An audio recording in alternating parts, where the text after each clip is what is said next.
Quand les lumières des réseaux sociaux s'éteignent, que reste-t-il vraiment de nos influenceurs? Derrière les sourires parfaits et les collaborations se cachent parfois des mensonges qui coûtent cher.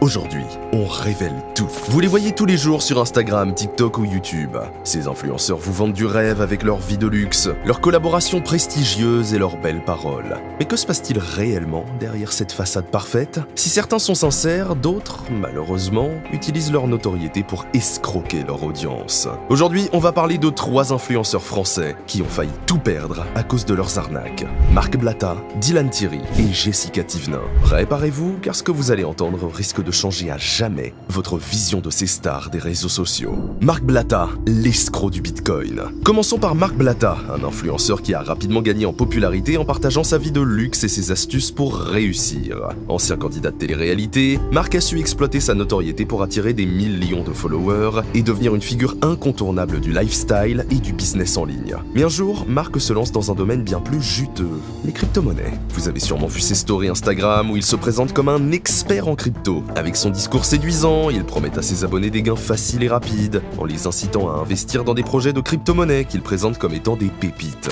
Les projets crypto, une façade bien huilée. Marc Blatta s'autoproclame gourou de la crypto et commence à promouvoir des plateformes de trading et des tokens obscurs qui promettent des retours sur investissement impressionnants. Des sommes importantes commencent à circuler et les gens croient à ses promesses de fortune rapide. À première vue, tout semble bien se passer. Des centaines voire des milliers de ses abonnés investissent dans ses conseils. Mais petit à petit, le piège se referme. Les plateformes recommandées par Marc Blatta disparaissent du jour au lendemain, emportant avec elles des millions d'euros d'économies de ses abonnés. Les investisseurs sont sous le choc. Ils ont perdu tout ce qu'ils avaient misé. Beaucoup avaient investi de grosses sommes, persuadés que l'expertise de Marc leur garantissait des gains. Le modèle pyramidal révélé. Rapidement, une véritable tempête médiatique éclate. Les victimes se rendent compte qu'elles ont été dupées. Marc Blatta n'avait jamais investi lui-même dans ses projets. Pire encore, il avait mis en place un système pyramidal, où les nouveaux investisseurs permettaient de rémunérer les anciens. En d'autres termes, il s'agissait d'une arnaque pyramidale bien orchestrée. Ce qui est encore plus choquant, c'est que Marc Blatta, tout en se présentant comme victime de la situation, aurait touché des commissions sur chaque transaction réalisée par ses abonnés. En clair, plus ses abonnés perdaient de l'argent, plus lui s'enrichissait. Ce modèle a laissé des milliers de victimes, dont certaines ont tout perdu. Économie, maison et parfois même des relations. La justice en action. Face à l'ampleur du scandale, Marc Blatta tente de se défendre, affirmant qu'il n'était pas responsable de l'effondrement des plateformes qu'il recommandait. Mais la justice ne l'entend pas de cette oreille. Des plaintes collectives sont déposées et les autorités commencent à enquêter sur ses activités. Les retours d'investissement promis n'ont jamais vu le jour et les tribunaux pourraient bien forcer Marc Blatta à rendre des comptes. Son image, autrefois dorée, est aujourd'hui ternie à jamais. Et il risque gros si la justice prouve qu'il a sciemment trompé ses abonnés pour s'enrichir. Dylan Thierry, le faux philanthrope. Passons à Dylan Thierry, l'ex-candidat de Koh-Lanta devenu une véritable figure des réseaux sociaux. Ce jeune homme qui avait réussi à se construire une belle carrière en participant à des émissions de télé-réalité a su utiliser son image d'aventurier pour séduire des milliers de fans sur Instagram et TikTok. Dylan a bâti une réputation de philanthrope, un influenceur au grand cœur qui veut changer le monde. Mais derrière cette image angélique, la réalité est bien différente. L'escroquerie humanitaire. Dylan a souvent utilisé ses réseaux pour parler de projets humanitaires, notamment en Afrique. Il partageait des vidéos de lui sur le terrain, entouré d'enfants, promettant de construire des écoles et des hôpitaux. Pour financer ses projets, il organisait des collectes de fonds, où ses abonnés pouvaient faire des dons. Beaucoup d'abonnés, touchés par ses actions apparentes, se sont empressés de faire des dons. Mais là où l'affaire devient douteuse, c'est que très peu de ces projets ont vu le jour. En effet, plusieurs ONG locales ont dénoncé Dylan, affirmant qu'il n'avait rien construit du tout. Les fonds récoltés par ses abonnés n'ont jamais été utilisés pour les projets annoncés. L'argent détourné ?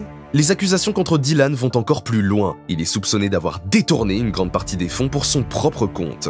Certaines enquêtes révèlent que l'argent destiné aux œuvres caritatives aurait été utilisé pour financer son train de vie luxueux. Pendant que ses abonnés croyaient financer des écoles pour enfants, Dylan profitait de vacances de rêve dans des destinations exotiques. L'opinion publique commence alors à se retourner contre lui. Des vidéos virales montrent Dylan se vanter de ses actions humanitaires tout en menant une vie de rêve, laissant un goût amer à ceux qui avaient cru en lui. Les accusations de faux altruisme se multiplient. Plusieurs associations humanitaires locales accusent ouvertement Dylan d'avoir profité de la misère des autres pour bâtir sa propre notoriété. La chute d'un influenceur. Alors que la pression monte, Dylan tente de minimiser les accusations, affirmant qu'il n'a rien à se reprocher et qu'il a bien agi pour le bien de ses communautés. Mais les preuves s'accumulent. Des images prises sur place montrent qu'aucune école n'a été construite et les habitants des villages qu'il prétendait aider affirment n'avoir jamais reçu son soutien. Sa réputation est désormais en miettes et Dylan Thierry est vu par beaucoup comme un opportuniste qui a profité de la cause humanitaire pour se remplir les poches. Ses sponsors se retirent, ses collaborations s'effondrent et les critiques pleuvent. Son image d'aventurier philanthrope est définitivement ruinée. Jessica Tivna, de la télé-réalité au placement de produits douteux. Enfin, intéressons-nous à Jessica Tivna, une des stars les plus connues de la télé-réalité française. Avec ses passages dans Les Marseillais, Jessica a su créer une véritable armée de fans.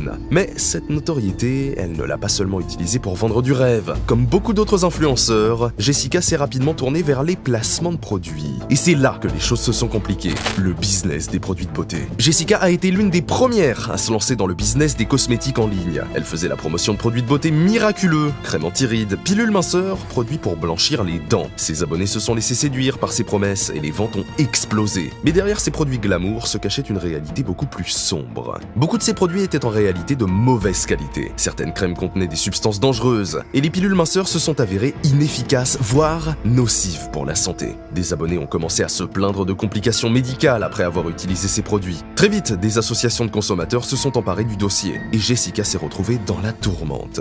L'affaire des cliniques esthétiques.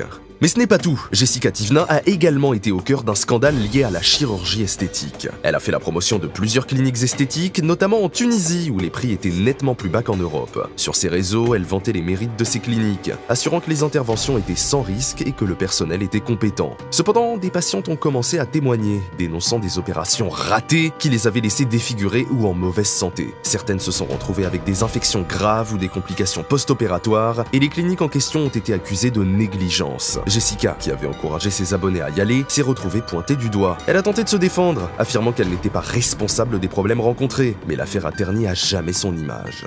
Une image ruinée. Aujourd'hui, Jessica Tivna tente de reconstruire son image, mais les dégâts sont faits. Ses recommandations ne sont plus vues comme sincères, et elle fait face à une crise de confiance auprès de ses abonnés. Cette affaire a soulevé une question cruciale. Jusqu'où les influenceurs peuvent-ils aller pour faire du profit, et à quel prix? Le revers de la médaille des réseaux sociaux. Ces trois influenceurs, Marc Blatta, Dylan Thierry et Jessica Tivna, ont tous profité de leur notoriété pour s'enrichir, mais pas toujours de manière honnête. Leurs escroqueries et comportements douteux montrent que le monde des influenceurs est loin d'être aussi parfait qu'il en a l'air. Si leur vie semble enviable, les conséquences de leurs actions laissent des centaines de victimes derrière elles. Il est essentiel de se poser des questions et de ne pas toujours prendre pour argent comptant ce que les influenceurs promeuvent. Derrière les belles paroles et les promesses, il y a parfois des vérités bien plus sombres. La prochaine fois que vous verrez un influenceur recommander un produit ou une cause, souvenez-vous de ce qui s'est passé avec Marc Blatta, Dylan Thierry et Jessica Tivna. Ça peut être la nouvelle odeur de chez moi, de partout en fait. Ça sent très très bon. Très fière de mon mélange.